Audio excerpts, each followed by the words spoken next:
Boa tarde, amados. A paz do nosso Messias, Salvador, Yahushua. Bem, vamos começar esse vídeo falando de 3 personagens da Bíblia, das Escrituras Sagradas, que são referência para nós, como homens que nos deu exemplo, e trouxe esses ensinamentos que temos até hoje.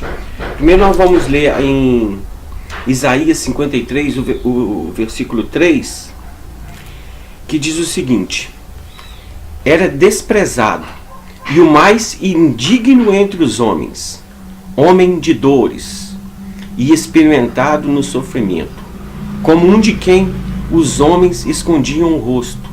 Era desprezado e não fizemos dele caso algum. Verdadeiramente, continuando o versículo, verdadeiramente tomou sobre si as nossas dores. Esse versículo fala do nosso Salvador, Messias, que as pessoas conhecem como Jesus, mas o nome verdadeiro dele é Yahushua, o Mehushihai, que é Yahushua, Salvador. Então a palavra diz que ele era desprezado, que quando ele passava as pessoas viravam o rosto, davam as costas para ele, olhava para ele, não tinha parecer nem formosura, não tinha nada que agradasse. Isso é o que a palavra fala do nosso Messias, do nosso Salvador. Nós temos João, que fala em Mateus capítulo, deixa eu dar uma olhadinha aqui, Mateus capítulo 3, no versículo 4, diz assim: ora, João, que é o nome dele foi, que é blasfemado também, o nome dele era João, era o Yahuhana, falava assim: ora, João usava uma veste de pelos de camelo e um cinto de couro em torno de seus lombos, se alimentava de gafanhoto e mel silvestre. Imagina só, João Batista não tinha medo da verdade.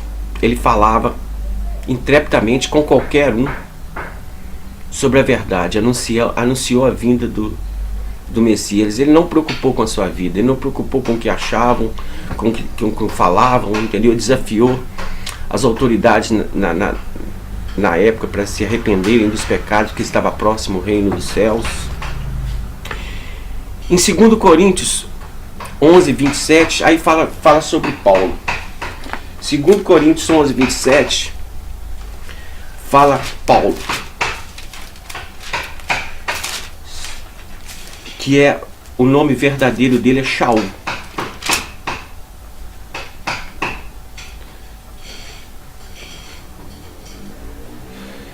Fala assim, ele falando em trabalhos e fadiga, em vigílias muitas vezes, em fome e sede, em jejum muitas vezes, em frio e nudez. Então o que ele fala? Passou frio, passou fome, fala que viveu nu, sem roupa para vestir. E esse é o homem que a gente tem como exemplo. Esse é o homem que eu tenho como exemplo. É Yahushua, é João Batista, é Paulo. Esses que são meus exemplos. Hoje em dia, se uma pessoa aparecer mal vestido, vestindo pelo de carneiro, pelo de camelo, desarrumado, no mínimo as autoridades religiosas vão falar com ele assim: aqui, você precisa de orar para o Criador te abençoar. Você deve estar endemoniado, você precisa ter relação com Deus. Você precisa procurar Deus para a sua vida. Os conceitos mudaram. As pessoas veem pela aparência, pelo aquilo que você é, pelo aquilo que você possui, não pelo aquilo que você tem dentro de você. O sistema tem pregado outra coisa para vocês, porque a palavra, os homens de Deus, eles sofreram, eles não tiveram boas vidas, eles foram rejeitados, eles foram humilhados, eles foram de todas as formas injuriados. mas persistiram porque eles tinham visão do reino dos céus. Eles tinham uma visão da verdade. Eles não importavam com eles mesmos, se importavam com os outros. E é isso que eu venho falar para vocês hoje. Não se importem com vocês, se importem com os outros, se importem em anunciar a palavra do Criador. Porque a única coisa que vai ficar é isso. A única coisa, a herança que você tem é em você servir ao Criador. Junte-se ao Criador do universo.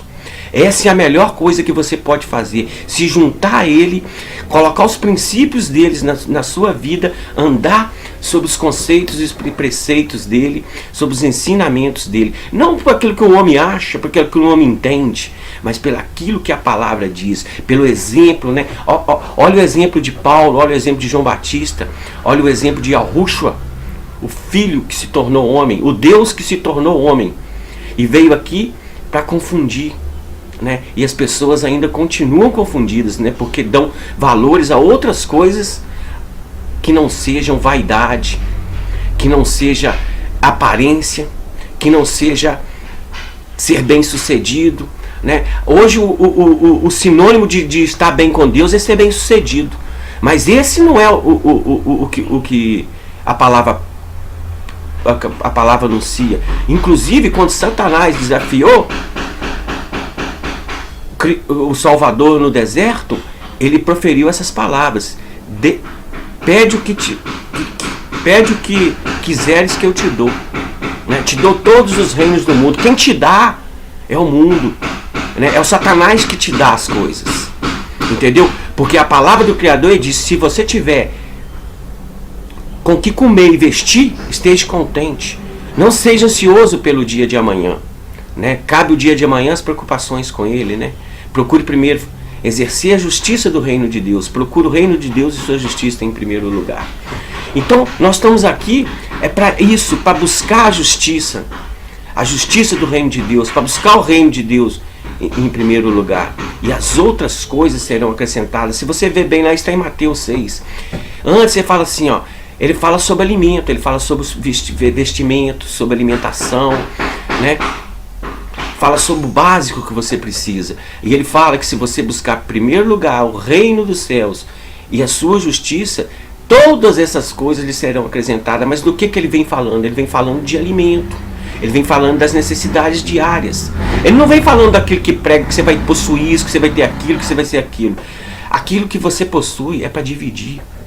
Aquilo que você adquire, que ele coloca na sua mão, é para você saber administrar. E o que ele te pede é para te ajudar o próximo. É para você ser um com o próximo, para você olhar para o necessitado, para você olhar para a viúva, para você olhar para o órfão.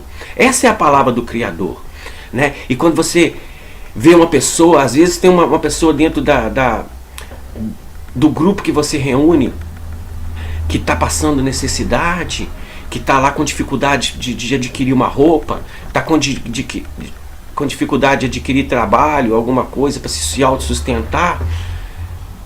O mundo trava todas as coisas. Aqueles que buscam, aqueles que vivem em oração, aqueles que se ajoelham, como diz as Escrituras, né? Quando for orares, vai ao teu quarto em secreto e ora ao teu Pai, que ele, ouvindo em secreto, te recompensará. Essa que é a palavra para a oração, né? Não é para você ficar se anunciando para todo mundo aí que está orando, que está fazendo isso para aquilo, que está fazendo isso para o outro, que sua mão direita não saiba que tua esquerda faça. Essa é a palavra do Criador. Nada de mostrar, fazer as coisas para ser vista por homens. Então a palavra dele é simples. E eles confundiram isso, eles misturaram isso, eles mudaram isso. O sistema mudou isso, o sistema quer aparecer, né? As pessoas querem estar em evidência, querem desprezar os necessitados, né? Quem hoje tem a palavra, tem o dom da palavra, tem a verdade em si, ele tem que estar de gravatinha, tem que estar de terninho, todo no figurino, porque senão ele não é. Senão ele não é. Ele não tem comunhão com o Pai. E não é isso que a palavra fala, não. Verdadeiramente a palavra é totalmente contrária ao que as denominações, esse sistema tem proposto e tem falado, tem anunciado. Eu creio assim que é uns estudos que a gente vai estar fazendo ao longo de vários dias. Vamos cada dia estar vendo uma parte da palavra, das Escrituras, né? Para ver como realmente eram os homens. Porque para mim, a igreja primitiva é que é o exemplo, né? A igreja primitiva, os apóstolos, eles que são. Os ensinamentos vêm daqui. Os ensinamentos foram através do tempo, todos manipulados. Né? O sistema religioso entrou. Roma perde o império político e começa um império religioso. Né? Ele sai do império político e entra no império religioso. Com isso ele cria a igreja católica, apostólica romana, a igreja católica apostólica romana. Então a igreja católica apostólica romana, dos perseguidores, de quem matou o Salvador e matou os seus discípulos. Eles produziram a palavra, a Bíblia para você. Eles trouxeram o ensinamento. Toda a herança que você tem hoje veio de Roma. Né? Todos os ensinamentos vêm de Roma. Lógico que houve alterações, algumas pessoas no meio desse processo todo aí se revoltaram contra alguma coisa, mas se revoltaram com parte de coisa. Tirar a idolatria da igreja não é nada. Manteve os princípios da igreja romana. A Bíblia é a mesma, né? Os nomes foram alterados. Entendeu? Você não acredita que quem matou o Salvador, né? Pensa direitinho aí. Você acredita que quem matou o Salvador, matou os seguidores dele, ele ia te entregar tudo de bandeja? Né? Ele ia te deixar tudo limpinho, do jeito para você seguir ele? Não. Ele alterou as coisas. Verdadeiramente as escrituras se contêm aqui na palavra dele. Na Bíblia. A Bíblia é um conjunto de livros onde se contém a escritura. Mas você tem que ler pausadamente e reta, em linha reta. Nada de versículo por versículo, porque tudo é um contexto. Então você tem que analisar o contexto, buscar isso com o Espírito, né, com a revelação do Espírito, para ele dizer para você o que fazer. Não aquilo que já vem ensinado, já vem programado para você. Né? Uma coisa muito simples com relação à palavra, eles falam assim: o diabo veio para matar, roubar e destruir. A palavra não diz isso.